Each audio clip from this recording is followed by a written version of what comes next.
ఈ శ్రావణ మాసంలో అమ్మవారికి రకరకాలుగా మనం నైవేద్యాలను సమర్పిస్తుంటాం కదా. ఒక కప్పు పెసరపప్పుతో చాలా తేలిగ్గా రుచిగా ఉండే ప్రసాదం రెసిపీని మీకు చూపించిపోతున్నానండి. వంటగదిలో ఎటువంటి హడావిడి లేకుండా మనకి తొందరగా అయిపోయే ప్రసాదం రెసిపీ కూడా.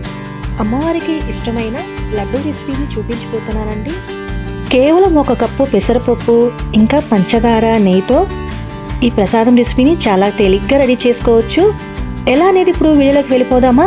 Hello friends, welcome to my channel. కొత్తగా ఎవరైనా చూస్తున్నట్టయితే నా ఛానల్ని సబ్స్క్రైబ్ చేసుకోండి. ముందుగా నేను ఒక కప్ అంతా పెసరపప్పు తీసుకొని ఒక స్ట్రైనర్లో వేసుకొని ఇలా శుభ్రంగా వాష్ చేసుకుంటున్నాను. ఇప్పుడు నేను అలాగే వదిలేస్తానండి, కొంచెం ఆరితే సరిపోతుంది. ఇప్పుడు నేను ఒక కళాయిలో వేసుకొని చిన్న మంట మీద కలర్ చేంజ్ అయ్యే వరకు రోస్ట్ చేసుకుంటున్నానండి. చిన్న మంట మీద మనం రోస్ట్ చేసుకుంటే పప్పు బాగా లోపల వేగి మనకి ఈ లడ్డు రెసిపీ అనేది చాలా టేస్ట్గా వస్తుంది. మనం పెద్ద మంట మీద కనుక రోస్ట్ చేసుకున్నట్టయితే పప్పు పైన వేగి లోపలంతా పచ్చిగా ఉంటుంది. మొత్తం నాకు ఇలా ఫ్రై అవడానికి 6 to 7 minutes పట్టిందండి.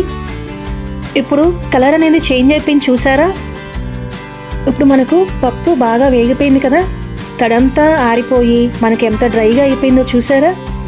ఇలా ఉన్నప్పుడు నేను పావు కప్ అంతా తెల్ల నువ్వులను వేసుకుంటున్నాను. టేస్ట్ కోసం నేను తెల్ల నువ్వులు వేసుకున్నానండి. 1 నిమిషం ఇలా ఫ్రై చేసుకుంటే సరిపోతుంది. నువ్వులు త్వరగానే వేగిపోతాయి కదా. నేను చివరిగా నువ్వులు వేసుకొని ఇలా 1 నిమిషం వరకు ఫ్రై చేసుకున్నాను. ఆ తర్వాత ఇప్పుడు నేను స్టాప్ చేసుకొని చల్లారిస్తాను.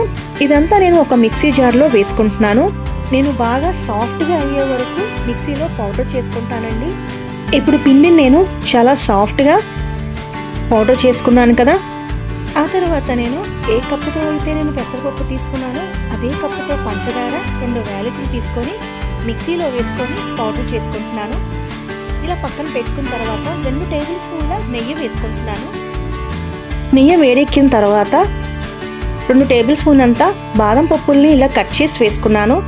మీరు మరి ఏ డ్రై ఫ్రూట్స్ అయినా కూడా వేసుకోవచ్చండి. నేనైతే బాదం పప్పు తీసుకొని ఇలా 1 నిమిషం రోస్ట్ అయ్యే వరకు ఫ్రై చేసుకుంటున్నాను. మనం డ్రై ఫ్రూట్స్ వేయడం మూలంగా ఈ స్వీట్ రెసిపీకి చాలా టేస్ట్ అనేది ఇంకా అమోఘంగా ఉంటుందండి. అందులో నేతిలో వేయించిన బాదం పలుకులు కదా, రుచి మాత్రం బ్రహ్మాండంగా ఉంటుందండి. ఇప్పుడు బాదం పప్పు వేగిపోయింది కదా, ఇప్పుడు నేను తీసి ఒక గిన్నెలో వేసుకుంటున్నాను.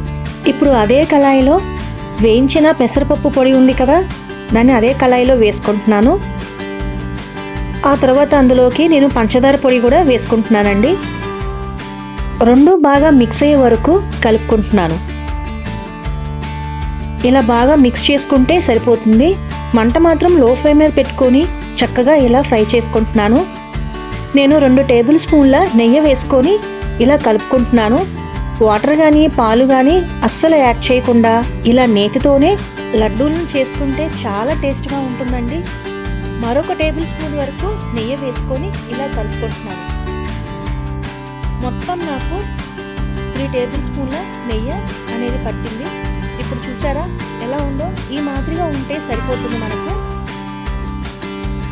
ఇప్పుడు మొత్తం బాగా మిక్స్ చేసుకున్నాను కదా, ఇలా ఉంటే మనకు ఉండ చుట్టడానికి లడ్డు అనేది బాగా వస్తుందండి. చివరిగా నేను పక్కన పెట్టుకున్న బాదం పప్పుని ఇలా వేసుకుంటున్నాను. ఇప్పుడు మొత్తం మిక్స్ అయ్యేలాగా కలుపుకుంటున్నాను. మీకు మరీ డ్రైగా అనిపిస్తే మరొక టేబుల్ స్పూన్ వరకు నెయ్యి అనేది యాడ్ చేసుకుంటే సరిపోతుందండి. ఇప్పుడు మనకు రెడీ అయిపోయింది కదా. ఇప్పుడు నేను ఇలా ఉన్నప్పుడు స్టాప్ చేసేసుకుంటున్నాను. 5 నిమిషాలు చల్లారితే సరిపోతుంది. 5 నిమిషాల తర్వాత నేను మీకు చూపిస్తున్నాను కదా, ఇలా ఉండలుగా చేసుకుంటున్నాను. మీరు చక్కగా ఇలా స్క్వేర్ షేప్లో చేసుకోవచ్చు, ఇలా రౌండ్గా చేసుకోవచ్చు, ఇంకా మీరు ఇలా ప్యాటీస్ లాగా అంటే పాలకోవా షేప్లో కూడా చేసుకోవచ్చు. మీకు నచ్చిన షేప్లో చేసుకోవచ్చండి. నేనైతే రౌండ్గా చేసుకుంటున్నాను. మీకు ఎలా కావాలో అలా నచ్చిన షేప్లో చేసుకోవచ్చు కూడా. ఇప్పుడు మనకి చాలా టేస్ట్గా ఉండే ఈ ప్రసాదం రెసిపీ రెడీ అయిపోయింది, చూసారా? నేను పైన కాస్త బాదం పప్పుతోనూ మరికొన్ని వాటిలో కుంకుమ పువ్వు వేసుకొని నేను ఇలాగా డెకరేషన్ చేసుకున్నాను. చాలా సింపుల్గా మనకి ఈ ప్రసాదం రెసిపీ రెడీ అయిపోయింది కదా. నోట్లో వేసుకుంటే వెన్నలాగా కరిగిపోతుందండి. వీటిపైన మీకు నచ్చిన డ్రై ఫ్రూట్స్ని వేసుకొని డెకరేషన్ చేసుకోవచ్చు. నేనైతే బాదం పప్పుతోనూ ఇంకా కుంకుమ పువ్వుతో చక్కగా డెకరేషన్ చేసుకున్నాను.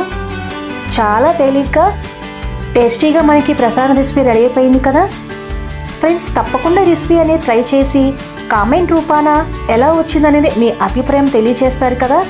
మరికెందుకు ఆలస్యం, మరికొన్ని వీడియోస్ కోసం నా ఛానల్ని తప్పకుండా సబ్స్క్రైబ్ చేయండి.